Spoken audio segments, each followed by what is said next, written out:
The first time I tried tracking team productivity, I felt buried under spreadsheets and half-baked apps that created more confusion than clarity. If you've been there too, ActivTrak might catch your eye. But is it really the tool to help you understand how your team works? Let's break it down. Pricing, features, and what it does best so you can decide if it's worth the investment. ActivTrak positions itself as a workforce analytics platform, not just employee monitoring software.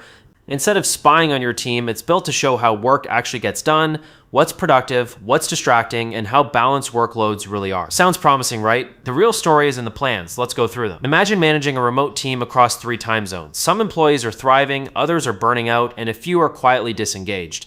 You don't want to spy on them, you want to understand them. That's exactly where ActivTrak comes in. Free plan, monitor up to 3 users for free. You'll see real-time activity, track websites and apps, block distractions, and get 30 days of history. For testing or a small team, it's a great start. Essentials, $10 per user month, annual billing, 5 user minimum. This is where it starts to scale. You get 6 months of history, activity dashboards, automated alerts, and calendar integrations. A solid step up for managers who need dependable visibility. Essentials Plus, $15 per user month. You'll add productivity goals, trend analysis, larger data exports, and detailed app and website breakdowns. It's about context spotting patterns, not just raw activity. Professional, $19 per user month, the most popular tier for mid-sized teams. You'll get a full year of history, AI-powered coaching insights, burnout and capacity planning,